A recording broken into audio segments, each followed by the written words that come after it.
Hello, আসসালামু আলাইকুম। আপনি কি রাজার আব্বা কথা বলতেছেন? আচ্ছা, আপনি একটু ঠান্ডা মাথায় বইতে পারবেন? আপনার একটা খবর দিব, আপনি একটু উঠতে বইবেন।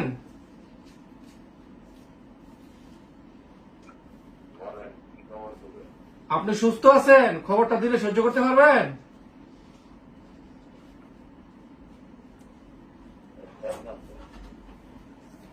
দেখেন, আমরা রাজার রাজার পাশেই থাকি, আমরা সবাই রাজার বন্ধু, বুঝছেন?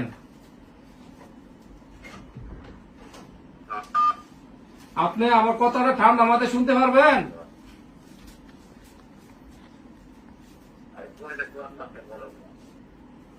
দেখেন, কথাটা কইতে খুবই কষ্ট লাগতেছে।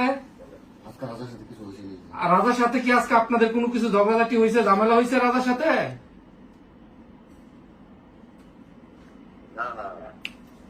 না না, মিশা কথা কয়েন না। কিছু একটা তো হয়েছে, মনে কিছু একটা হয়েছে। কালকা, আজকা না, কালকা কালকা গতকালকা কিছু হয়েছে। জি না না, দেখেন, কথাটা বলতে খুবই কষ্ট লাগতেছে। রাজা আর নাই, বুঝছেন?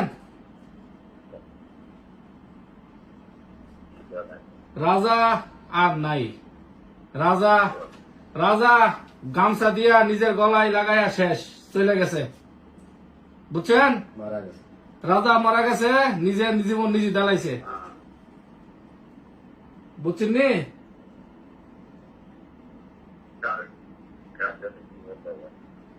আপনি আমার কথা বুঝতে পারতেছেন? রাজা আর নাই। আপনি রাজার আব্বা কথা বলতেছেন না?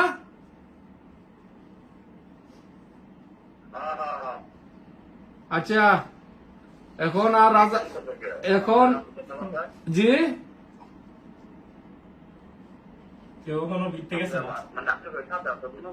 না না, আমরা সাথে আসিল না, যে আমরা কাজ করতে হিয়ানের মিদে গলার মিদে গামছা দিয়া শেষ, বুঝছেন? আজকে আজকে কখন কটার সময়, সম্ভবত সকালে হইতে পারে, দুপুরে হইতে পারে, আমরা জানতে পারছি বিকালে, বুঝছেন নি? সন্ধ্যার সময় জানতে পারছি।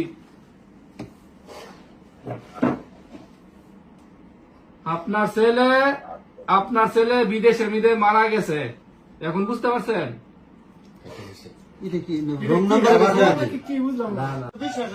বাপের ফোন দিলাম, বাপের ফিলিংস নাই, আমরা রুমও কান্দাকাটি করতেছি, বুঝছেন? পারিবারিক ঝামেলা, টেহার কারণে এই সিটটার মধ্যে থেকে গেছে, এই সিটটা থেকে গেছে, বুঝছেন? আর কি কইতাম ভাই, এই সিটটার মধ্যে থাকিয়া 15 দিন আগে সিটটার মধ্যে থেকে গেছে ফুলাটারে। বাপের কারণে আজকে হে নিজের জীবনটা নিজে দিতে, আজকে বাপের ফোন করি, বাপের আবেগ নাই। 25,000 টাকা, 25,500 টাকা সহালে দিছে, আজকে বিকাশ দিছে। তারপরে বাপে বিশ্বাস করে না, না আমার ভূত আছে, এখন খাও, টাকার মেশিন গেছে।